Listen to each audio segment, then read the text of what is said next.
move to what's back to agenda item 9, which is the Oxford Brain Story. So I'll hand over to Hayley Wilkes for this item. Oh, Dr. Navarre, Chair and members, thank you very much for inviting me here today and receiving this report. This is an update report on the Oxford Brain Story, which some members will have had some information about in the past. And I've come here today to update on the progress because the regional pilot has come to an end. And you can see from the report the progress that's been made in rolling this out to members of staff, mainly in the health and social care sector and within children's services in Flintshire. So as you can see from the report, the Oxford Brain Story the goal is to bridge the gap between neurodevelopmental science and practitioner knowledge. So the Oxford Brain Story is a framework and it's a training programme which brings those two things together. It outlines very clearly through a series of short films, short conversations, with really clear metaphors for how infant brain development happens and how parents and carers respond to their infants and grow infant brains so that they can be healthy. What that does is it brings to the forefront of practitioners' minds when they are interacting with parents and children about how they promote those connections and those early developmental opportunities. Now, the importance of delivering this is because of the impact that early brain development has on future potential for adults in our societies. And as you can see from the report, we talk about the trauma-informed approach and compensating for adverse childhood experiences. We know that early childhood experiences shape and determine health outcomes for older people. The issue we've got is that the neuroscience isn't directly translated into practice, and although our practitioners within children's services and health services have lots of training, it often doesn't directly relate back to neurodevelopment and how that can impact wider concerns. As you can see from point 104, we talk about how the brain story can mitigate the effects of adversity if practitioners are really well informed as they go about their daily lives. So 1.06 offers a description of the brain story, and I know some members have had the benefit of some of the activities that form part of the brain story. And what it does is it translates very complex language and complex neuroscience into very practical activities. So it includes a suite of tools and resources, visual metaphors along a certified training programme. Flintshire was involved in the development of this on a regional basis, and it's been since rolled out to over 200 practitioners on a regional and local basis from childcare, health and children's services. You'll see from the appendix that following the conclusion of the pilot, a number of recommendations were made by an independent evaluator. And I think that at this point that we're at with Oxford Brain Story, and I won't go into great detail on 1.09, which is the post-course evaluation findings, which are unequivocally positive about how practitioners have responded to this.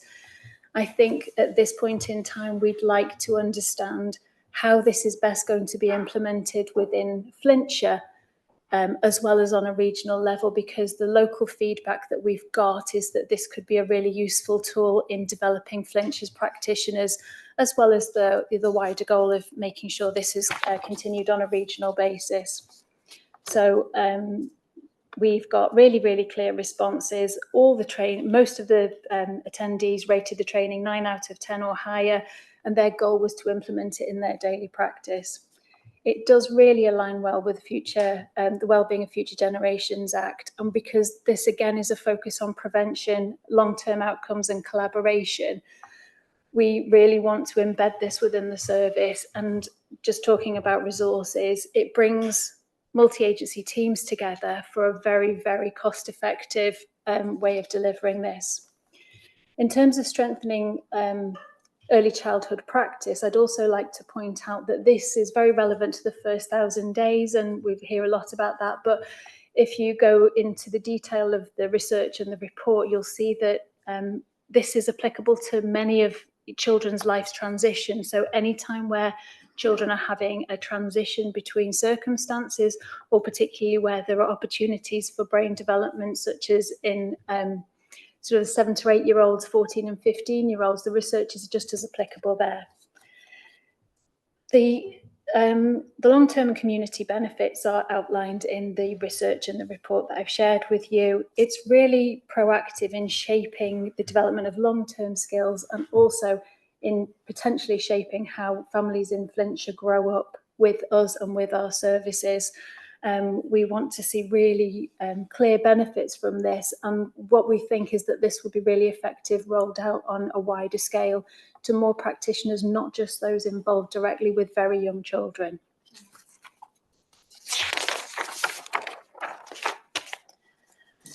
So Oxford Brain Story really supports and promotes the development of very strong family relationships. And just sort of referencing Sarah's report, I think that this is a really great addition to the suite of offers that Flintshire has at the moment. And what I'd like to do is share a video with you, a short 2-minute video, which will link the two reports that I'm bringing to people today and hopefully bring this to life.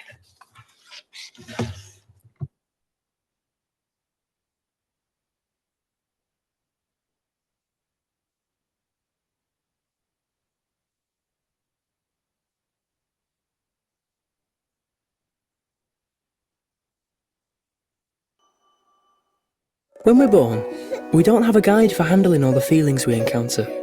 So when we're young and big feelings like fear, frustration or excitement come up, we don't always know how to respond. That's normal. But children can learn how to deal with these feelings with guidance from caring adults. One way this happens is through something called co-regulation. Co-regulation means using our calm presence to help a child understand and manage their emotions, helping them cope and return to calm. To do this, we often have to start by regulating our own feelings, like putting on your oxygen mask first on a plane. We have to steady ourselves to support others. Co-regulation looks different for each child, and it changes as they grow. For babies, it's as simple as being cuddled, sung to or rocked to help them to calm down when they are crying.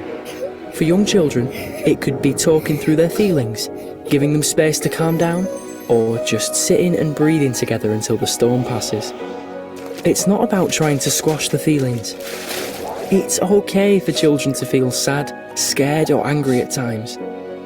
When we co-regulate, we help them to manage these feelings. People once thought co-regulation made children too dependent, but now the science shows it builds their independence. When adults respond sensitively to a child's distress, it builds a child's trust, security and belief that the world is safe. It shows them they are deeply loved. Through co-regulation, we can help children learn how to understand and manage all sorts of different emotions. And that builds their wider social and emotional skills. Skills which are vital for shaping a happy, healthy life.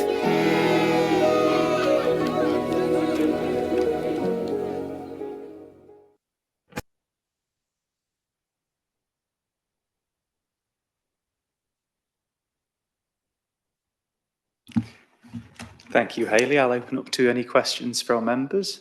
Councillor Lister. But I'll see what comes out. I love this, and it's very in tune, I think, with how I see bringing up children.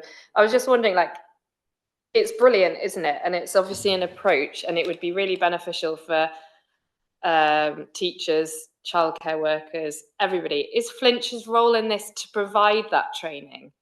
Or is that done by an external agency? So I think this is the question for today, because we've brought this in-house and we've adopted a train the trainer approach. So our workforce development lead in early years has just completed that train the trainer and is able to roll this out to a wider audience. But obviously we want to make sure that it's targeted at the right people. And I think that your suggestion of education and the wider community in Flintshire is really helpful. And is it something that you can... Is it something that you can offer that private providers can buy from Flintshire, if that makes sense? Yes, it is at the moment. So it's a chargeable offer nationally, but we've now got the facility to deliver this in-house. But yes, it could be charged for.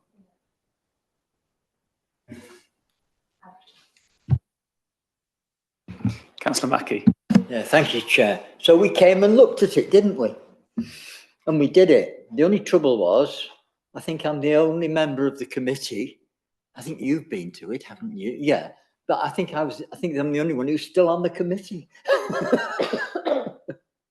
And oh, sorry. Right. Okay. Sorry. It was really good. It was really good. It was eye-opening. And it, it covered the background of it, particularly, which I thought, was useful for somebody like me. So yeah, I think it's really good. Thank you. Councillor Healy. Thank you, Chair Dearham. My question is, would you take this into education, and I would say, I don't know, it's not my expertise, but I would say take it to primary schools, because I am a great believer, start from very young. And I remember an incident when I had my daughter, my eldest daughter. I brought my children up, and I remember going to the clinic, and I remember a nurse saying this to me. She said, "You're very attached to your baby." And I said, "Yeah, because I just wanted to know I'm around, and I do." She said, "But if you get too attached, it's not a very good thing." I'm talking 40 years ago, yeah. And I came home and I was talking to my husband, my mother-in-law, and my mother-in-law said, "Yes, she never cries. As soon as she moves, you're there." And I am a great believer. The more love you give children, the bond is so great. The bond between me and my two daughters were fantastic. And I totally agree with whatever you say. And would it be advisable that you could work with Sarah, put the two together? Thank you. In response to the first section of your question, I think that the goal is to understand what the need is in education and where it would be most appropriate. And I think that primary school would be a really nice place to start. And secondly, yes, I agree with everything you said. I think for me, we've got the capability and skills now. It's about how we roll it out. And schools are a great place to start, but there's a lot of demand on schools. There's a lot that teachers have to attend in terms of training. There's only a finite number of days. There are other initiatives that this fits with beautifully around trauma informed. So what we need to do, as Hayley said, is really work with education, work with social services, and really understand where it fits and how we do that in a planned, rolled out way. So it won't be a big bang, but it will be actually, where do we take it and how do we make sure that it's rolled out in a way that gets impact and starts to make that difference? Because, the thing that I hear and observe is around the challenges around behaviour and the links to actually what we can do in the early years and support parents and support families. So that's all the work that Hayley team's doing, and we want it as a resource that's out there supporting. And just on the back of that, your question around us working closer together, those conversations are already happening. That work is we're already bringing early health, early years closer together, and there's some really good work going on at the moment around exactly what Craig has just said on Hayley. So, Councillor Lister. It was sort of more of a practical thing on that note. My children are at primary school, and last week we had a PSE sort of evening for the parents, and there were representatives from Flintshire Education Services there. And I think that would be, because to work with the families is really, I think it would be very, very strong. And we were just able to ask questions in a sort of drop in around, and that kind of thing in primary schools would, I think, be really, really invaluable. It was certainly very interesting for me to go around as a parent and talk to all the different representatives from different agencies. But yeah, to have the Oxford Brain Story there represented in in schools, sort of parents' evenings would be fantastic if there's capacity to do that. Right, we'll move to the recommendations. There's 4 of them. Members note the findings of the North Wales Oxford Brain Story evaluation and the positive impact on early years practice. The members support continued development and expansion of the pilot across Flintshire and the wider region.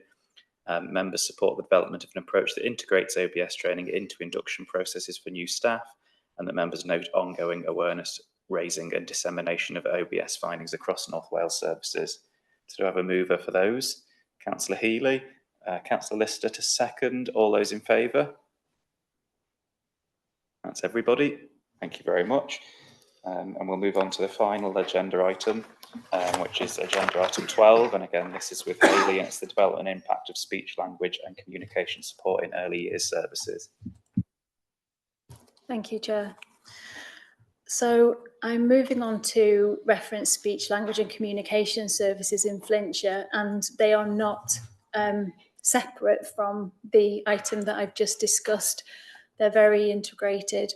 You can see from the report the definitions of speech, language and communication, so I won't go over those, but they're really important to understand that the development of speech, language and communication is absolutely fundamental to a child's ongoing success in life.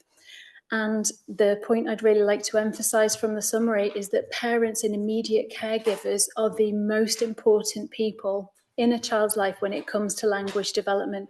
It doesn't sit with childcare, it doesn't sit with school, it must sit with the parents and the immediate caregivers around that child for it to work effectively. So 1.01, there is quite a long definition of speech, language and communication and what that's broken down into. And I think that in Flintshire, we've been very successful in understanding those 3 different elements of how children acquire language and how that's really important to their overall development. The early identification and targeted intervention are critical to preventing long-term disadvantage. Now, when we look at the figures, over 10% of children and young people in the UK have persistent speech, language and communication needs that can limit their ability to learn. Now, what that means is that 10% of children is critical anyway, but what we also need to look at is how overrepresented those 10% of children are in the youth justice and prison population. So it's really vital that we see speech, language and communication as really integral, a part of development. And I think sometimes we focus on different parts of children's development. The other thing I'd like to highlight, 1.02, is that Flying Start operates in the most disadvantaged areas of Flintshire because the deprivation impacts on children's development. So we know that where we're working in areas of deprivation, we can have the most impact. And the one thing that's I find people find quite surprising is that vocabulary at age 5 is the best predictor about whether children are able to escape poverty and increase their life chances. So the strategic importance of speech, language and communication support sits alongside other health measures. It sits really well along socio-emotional development, health measures, diet and things like that, and it needs to be seen as an element in its own right. So we work from the Welsh Government Guidance for Speech, Language and Communication. In Flintshire, we deliver those really comprehensively according to the guidance, and we offer a range of interventions, home visit-based and group-based interventions. You can see a description of the team. We're a multi-agency team with local authority teams and commissioned health service staff as well, and we all work really closely together. The team's really instrumental in fostering speech, language and communication development in childcare settings as well, because the Flying Start childcare offer is really fundamental to children's development. So this includes the world of childcare practitioners as well. We've given at 1.06 a definition of some of the interventions and practice that we have across Flintshire, which due to time I won't go into huge amounts of detail, but we've got such a range of measures that what we try to do is from the antenatal stage, our speech and language therapist comes in and speaks to parents about language acquisition in the womb, and that builds on with baby groups where we're really encouraging parental interaction. We're really encouraging sound making. But what I want to emphasise today is that speech, language and communication isn't about words, it's about the relationship between the parent and the child. So not only is vocabulary an indication of how well a child can progress and learn, it's an indication of the quality of the relationship that the parent has with the child. So what we're trying to do is bring the right interventions in at the right time.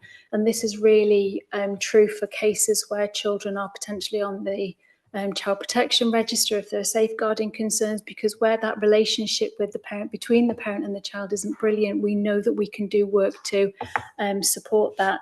So in 1.06, the final point there is the Paris outcome measure, and this is a measure that was introduced by Welsh Government last year, where the evaluation tool for our speech and language interventions is actually a measure of the quality of the relationship between the child and their caregiver, and also the home environment, the environment that that child's being brought into, which relates back to Sarah's point about the neglect framework and tools used there. Outcomes and impact, again, I've presented quite a comprehensive overview of some of the progress that children make in their language development and language acquisition. I think it might be worth noting that the majority of children do progress due to the pathway and the interventions, but there is a residual of approximately 10% of children who haven't made the necessary progress over the course of about 6 months to a year once those speech, language and communication needs are identified, which really ties in with the national statistics of 10% of people having a residual speech and language need. What we're doing in Flintshire is we're identifying that 10% before they get to the age of 4. So what happens is they go into core speech and language services earlier. They are identified before they go to school and the right support put in place. So we can't deal with persistent speech and language needs, and sometimes the relationship between the parent and the child is not great. So we can't solve that. But what we would like to highlight is the early intervention work that's going on in Flintshire. Further to this report, and I've mentioned what our team might do in terms of suggestions. We go in with ideas. It's really simple stuff. I know we're running really late, but yesterday I joined a group of parents where we made these. So the idea is that parents come into the groups, and instead of anything that is overwhelming, we don't show lots of word. We're very aware of parental literacy levels in Flintshire. So we're focusing on conversation starters between parents and children. And this is, it's making this is a brilliant way of caregivers being able to communicate with their children and their toddlers. But also, instead of looking at a TV, the amount of fun that you could have with this, the noises, the way that you can start conversations is really effective. There is, since I wrote this report, there's been a development in that the UK government have issued a call for evidence in the use of screens in infancy and early childhood. And I think this is one of the things that our team are going to be really effective in supporting. They're already having conversations with parents about appropriate screen use with toddlers, which is very, very, very little, and how we take that forward and bring that into our practice. The speech, language and communication model that is developed by Flying Start, developed by Welsh Government, what we're doing in Flintshire is part of that model. But what I'd like to highlight is that the cohesion of the pathway that children follow from the antenatal period through to age 4, the strands that we follow, making sure that every child under the Flying Start programme has a screening at 20 months and then has that ongoing support. We're making a lot more effective use of our resource within the service by, we don't offer this out necessarily as a universal pathway, but for those families that need it, they're able to draw on the support as and when they need it. Diolch yn fawr. Thank you, Bailey. Councillor Mackie. Thank you very much. Thank you for the report. It's something that's very important. This is my education file. On the 23rd of October, this came up in education. And I just want to give you some facts. You've given us some numbers. These are some numbers that were reported to the Education Scrutiny Committee. And I'm going to start with this one. This is reports on ALN and SEN in maintained schools by type of need, 2024. The top one is speech, language and communication difficulties. So there you can see it. That is 18,000. So of that cohort, 18,000, the biggest issue by a mile. That's right.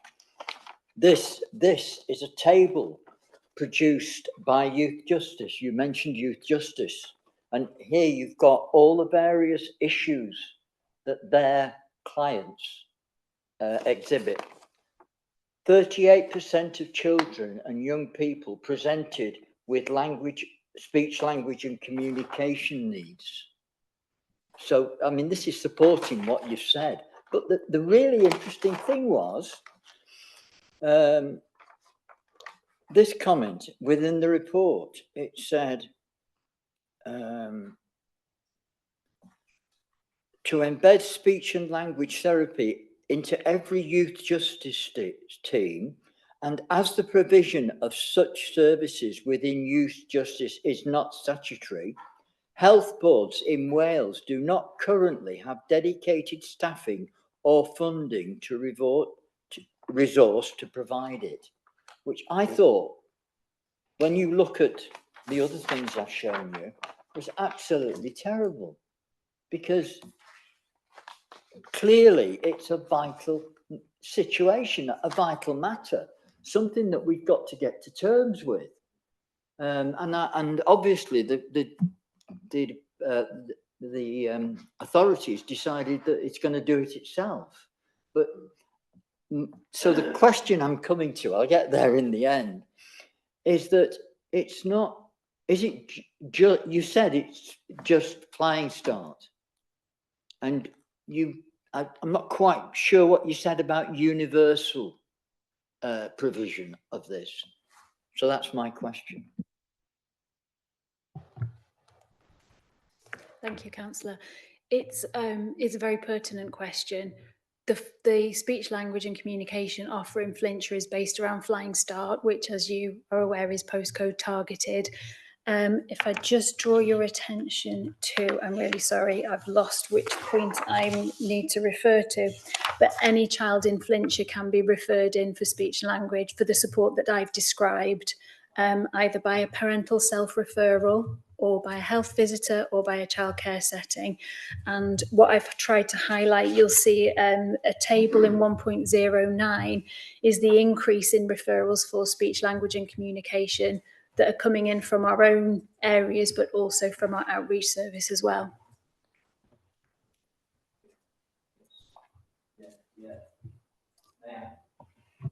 I think that is so important, because these sorts of problems don't occur, they're not governed by postcodes. And I've always felt that about Flying Start, that you can have somebody living there who's just outside, still has the problem, but no, sorry, you're not somebody there. So it's just a personal comment that. May I come in on that, Chair? So our groups that we run are open to the community. So the stay and play groups that we run are open access. And from those groups, you might be able to progress into one of our dedicated speech and language groups. And that's what we want to do with speech, language and communication, make it very open across Flintshire. Councillor Lister. Thank you. They're all very connected, aren't they? The reports that we've had today and with Sarah's report as well.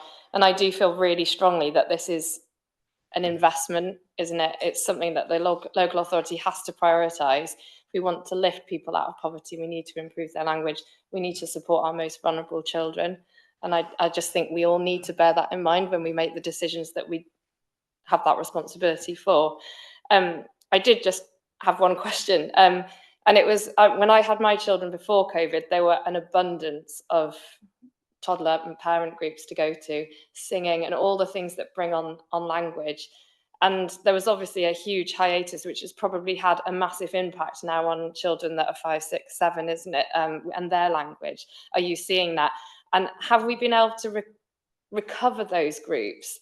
And because I think people's sort of mindsets on how you entertain your children have changed since COVID. I mean, I've noticed through my experience, primary school children speaking with American accents because a lot of the language they've learned has come from YouTube, and it's a bit of a concern, I think. So I was just wondering if there was anything we can do really to bring back that parent toddler socializing really. Thank you for your question.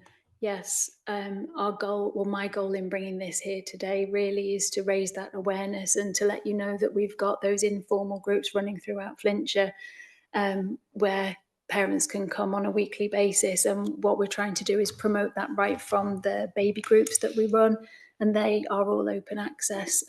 If you follow our social media pages through Family Information Service, you'll see where these groups are running. And I think that we need the whole community to promote it, not just have an awareness within our own service. And what you're sort of talking about needs to be wider than just when parents are in receipt of services. It needs to be a community-led message.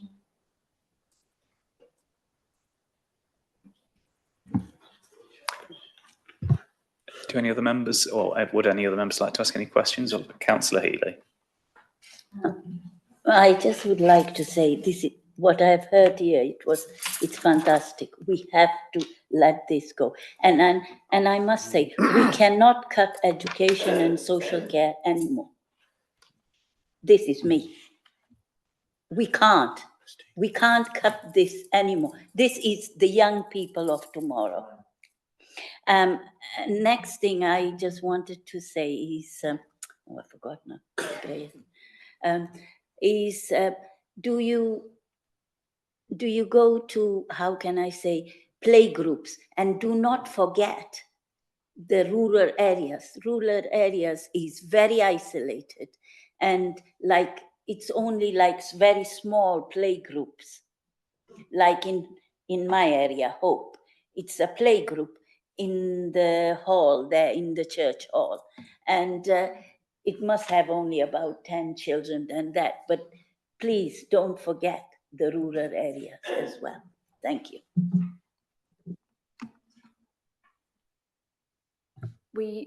The outreach service that I mentioned earlier, what we are seeing is, like you say, we're not able to set up large groups in the rural areas, so we're doing more one-to-one in the family home.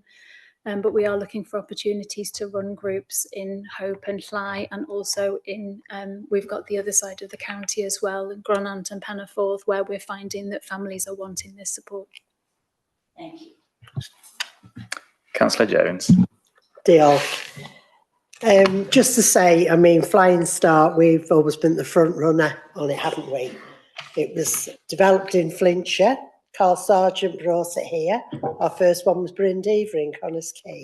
That's going back a long time now, isn't it? And it's just grown and grown and grown, gone from strength to strength. The team are absolutely fantastic, always have been. And it started small, but it's grown so much in the services that it now provides. It's also grown in areas as well, whereas it was a small area to begin with. I think we had a couple just dotted around in a few of the towns. Now it's virtually everywhere across Flintshire. And we've also got a lot of capital that we've provided for Flying Start. We've added on to schools. We've done extensions. We've done, haven't we? We've built on. We've done all sorts to our already existing schools for the Flying Start projects. So that, again, RIF funding has provided for that as well, hasn't it? Capital funding from Welsh Government again. They're really good actually with early years, aren't they? You know, providing funding, providing grants. And our early years team really know how to spend that money. You are so good at getting grant funding and spending it appropriately. So every child and families get the best service, best provision. Because you and Gail and the team just know exactly what is needed for those children. And it's always spent wisely, isn't it? And this and with Sarah's team, with the Early Help Hub, again, we were a front runner with the early help hub, weren't we? It was tried by us, developed, and it's just gone again from strength to strength.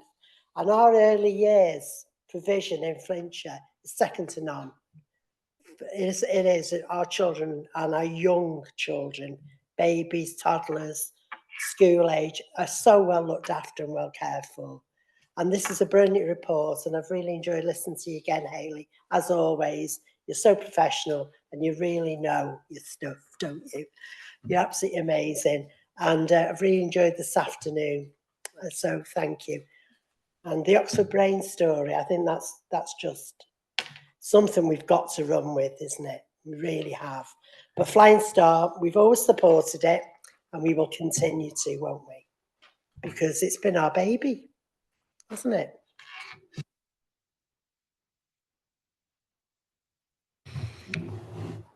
I just wanted to thank elected members. It's been a long session. For me, we started with budget and started with pressures. And I think what I particularly have heard, especially as we've ended, is about services that I think the public don't know that the council provide, and they don't appreciate the work that where we're taking finite budget and investing it in services that we know have an evidence about impact and will make a difference. So I think it's quite fitting that we've almost done that full circle to demonstrate this isn't just about overspends and budget pressures. It is about using money wisely and about investment and about getting the best for our residents, even if they don't know what we're doing behind the scenes, because I think it is really important. And I just thank you for your support this afternoon in working through these reports. Thank you, Craig. That just leaves us with the recommendations. So we're being asked to support three things. One is the promotion of awareness of Flying Start Flintshire's comprehensive offer, supporting the champion SLC support as a priority for early years investment, and supporting the integration of SLC strategies across wider early years and education services. Councillor Mackie to move, Councillor Thew to second. All those in favour? That's unanimous. Thank you very much. That concludes the meeting. Diolch, everybody. Thank you all for your time and engagement, and see you all soon.